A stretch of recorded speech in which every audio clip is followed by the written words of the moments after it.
தேவன் சகலவிதமான தாவரங்களையும் விலங்குகளையும் படைத்தார். பின்பு மண்ணிலிருந்து மனிதனை படைத்து ஜீவசுவாசத்தை அவன் நாசியில் ஊதி ஜீவனை கொடுத்தார். முதல் மனிதன் ஆதாம் என்று அழைக்கப்பட்டான். பின்பு ஆதாமுக்கு துணையாக ஒரு பெண்ணை படைத்தார். அவள் ஏவாள் என்று அழைக்கப்பட்டாள். தேவன் தமது சாயலின்படியே ஆணையும் பெண்ணையும் படைத்தார். எனவே அவர்கள் தேவனோடு தனிப்பட்ட முறையில் உறவு கொண்டு அவருடைய பிரசன்னத்தில் வளர்ந்தார்கள். அழகிய ஏதன் தோட்டத்தில் அவருடைய பிரசன்னத்தில் மகிழ்வுடன் இருந்தார்கள். அங்கு பாடுகளோ மரணமோ துன்பமோ துக்கமோ எதுவும் இல்லை. தேவன் ஆதாமிடம் தோட்டத்தில் உள்ள சகல மரத்தின் பழங்களையும் சாப்பிடலாம், ஆனால் இந்த ஒரு மரத்தின் கனியை மட்டும் சாப்பிடக்கூடாது, அதை புசிக்கும் நாளில் சாகவே சாவாய் என்றார். ஒரு நாள் சாத்தான் ஏவாளை ஏமாற்றி அம்மரத்தின் கனியை புசிக்கச் செய்தான். அவள் அதை தானும் புசித்து தன் கணவனுக்கும் கொடுத்தாள். இருவரும் புசித்தவுடனே தேவனோடு அவர்களுக்கு இருந்த உறவு முறிந்தது. தேவன் பரிசுத்தர், ஆகவே பாவிகள் அவருடைய பிரசன்னத்தில் வாழ முடியாது.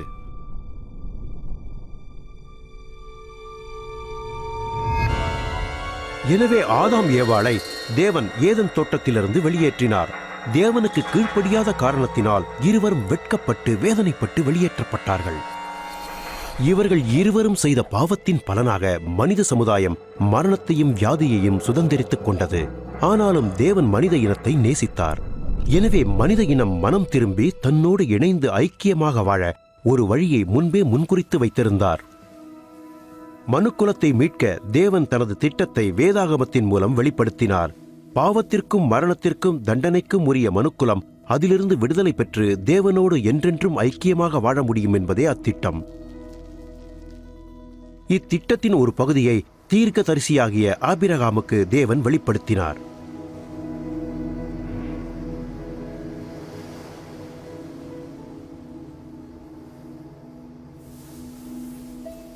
ஆபிரகாம் தேவனை முழுமையாக விசுவசித்தான்.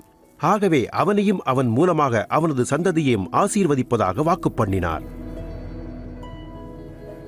ஆபிரகாமின் சந்ததியை கடற்கரை மணலைப் போலவும் வானத்து நட்சத்திரங்களைப் போலவும் பெருக பண்ணுவதாக வாக்கு பண்ணினார்.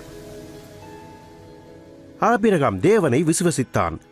தேவன் அதை நீதியாக எண்ணினார். மக்களோ அவனை தேவனுடைய சிநேகிதன் என்று அழைத்தார்கள்.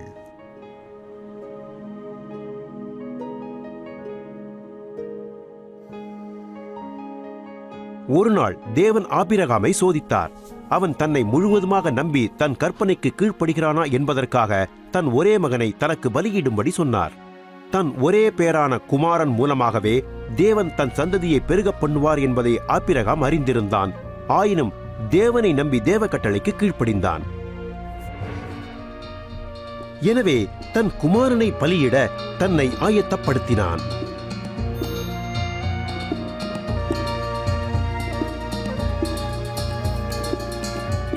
ஆபிரகாம் தன் மகனை வெட்ட கத்தியை ஓங்கிய போது தேவன் ஆபிரகாமிடம், உன் மகனை வெட்டாதே, நீ எனக்கு பயந்து என் கற்பனைக்கு கீழ்ப்படுகிறவன் என்பதை இப்பொழுது அறிந்திருக்கிறேன் என்றார். பின்பு ஆபிரகாம் புதரிலே மாட்டிக்கொண்டிருந்த ஒரு ஆட்டுக்குட்டியை கண்டு அதை பிடித்து தன் மகனுக்கு பதிலாக அதை பலியிட்டான். ஆபிரகாமின் மகனுக்கு பதிலாக ஆட்டுக்கடாவை பலியிட்டதன் மூலம் தேவன் தம் மக்களை எவ்வளவாக நேசிக்கிறார் என்பதை காண்பித்தார். அவ்வன்பானது ஒரு உண்மையுள்ள தகப்பன் தன் மகனை நேசிப்பது போன்றது. அத்துடன் மனித சமுதாயத்தின் இறுதி பலியாக நம்மை பலியிடப் போகும் திட்டத்தையும் வெளிப்படுத்தினார். மனித சமூகத்தில் ஏற்பட்ட பாவக்கரையை போக்க பாவமற்ற ஒருவரை மாபெரும் தியாக பலியாக அனுப்பப் போவதை தீர்க்கதரிசிகள் மூலமாக பற்பல வருடங்களுக்கு முன்பே தேவன் வெளிப்படுத்தினார். இந்த பிராயச்சித்த பலியானது ஆதாமுடைய பின் சந்ததியாரின் பாவங்களையும் அவமானங்களையும் மரண பயத்தையும் நீக்கி அவரை நம்புகிறவர்கள் அவரோடு இணைந்து ஐக்கியமாக ஒரு புது வாழ்க்கை வாழ வழி திறக்கக்கூடியதாக இருந்தது. அந்த தீர்க்கதரிசிகள் இவரை மேசியா என்று அழைத்தார்கள். தேவன் மேசியாவாகிய இவரை பாவமற்ற பரிசுத்தராக அனுப்பி பாவியான ஜனங்களை மீட்டு அவர்களின் இருதயத்தில் ராஜாவாக இருந்து என்றென்றும் அவர்களை ஆளுகை செய்வார் என்றும் முன்னறிவித்தார்கள். மேசியாவாகிய இவர் மனுக்குலத்திற்கு கொடுக்கப் போகும் விடுதலையை பற்றியும் அதற்காக அவர் படப்போகும் பாடுகளைப் பற்றியும் நூற்றுக்கணக்கான ஆண்டுகளுக்கு முன்பே இத்தீர்க்கதரிசிகள் முன்னறிவித்திருந்தனர். நீ என்னுடைய நேசகுமாரன் என்று தேவன் மேசியாவாகிய இவரிடம் சொன்னதாக தாவீது ராஜா தீர்க்க தரிசனமாக முன்னுரைத்தார். இந்த நேசகுமாரன் என்ற உறவானது மாமிச உறவை குறிக்காமல் தேவகுமாரன் என்ற தெய்வீக உறவையும் அவர் ஒரு இரட்சகராக ராஜாவாக இவ்வுலகில் நிறைவேற்றப் போகிற செயலையும் குறிப்பிடுகிறது. ஒரு கன்னிகை கர்ப்பவதியாகி ஒரு குமாரனை பெறுவாள் என்று ஏசாயா தீர்க்கதரிசியும் தீர்க்க தரிசனமுமாக முன்னறிவித்தார். இத்தேவனுடைய நித்திய வார்த்தையானது மாமிசமாகி மனித சாயலாக கன்னியின் வயிற்றில் உற்பத்தியாகி இவ்வுலகிற்கு தேவனாக வெளிப்பட்டது. இந்த மேசியா பெத்லகேம் ஊரிலே பிறப்பார் என்று தீர்க்கதரிசிகள் எழுதி வைத்தார்கள். அவர் ராஜாவாக எருசலேமிற்கு வருவார் என்றும் முன்னறிவித்தார்கள். அவருடைய நண்பர்களில் ஒருவரான யூதாஸ் காரியோத் என்பவனால் 30 வெள்ளிக்காசுகளுக்காக காட்டிக் கொடுக்கப்படுவார் என்றும் சொல்லி வைத்தார்கள்.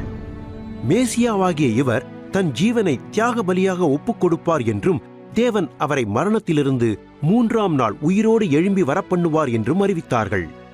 மேலும் அவரை மனித குமாரன் என்றும் அவர் மேகங்கள் மேல் தேவ வல்லமையோடு வருவார் என்றும் தேவன் உலகில் உள்ள சகல ஜாதிகளின் மேலும் அதிகாரம் கொடுப்பார் என்றும் அறிவித்தார்கள். மேசியா என குறிப்பிடப்பட்ட அந்த நபர் 2000 வருடங்களுக்கு முன்பாக இயேசு என்ற பெயரில் இப்பூமிக்கு வந்தார். அவர் செய்த அற்புதமான காரியங்களைக் கண்ட ஜனங்கள் இவர்தான் மேசியாவா என்று ஒருவரை ஒருவர் வினவினார்கள். மேசியாவை குறித்து தீர்க்கதரிசிகள் சொன்ன காரியங்கள் எல்லாம் இயேசுவினுடைய வாழ்க்கையில் நிறைவேறியதா? இத்திரைப்படம் இயேசு கிறிஸ்து யார் என்றும் அவர் சொன்னதிலும் செய்ததிலும் சில காரியங்களை மட்டும் வேத வாக்கியங்களிலிருந்து எடுத்து காட்டுகிறது.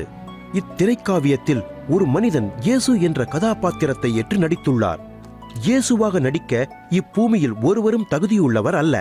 ஆகிலும் இவ்வுலக மக்கள் இயேசுவை குறித்தும் அவர் வாழ்ந்த வாழ்க்கையை குறித்தும் அறிந்து அவர் அருளும் ஆசீர்வாதங்களை பெற்று அனுபவிக்க வேண்டும் என்ற மேலான நோக்கத்தோடு இத்திரைப்படம் உருவாக்கப்பட்டுள்ளது.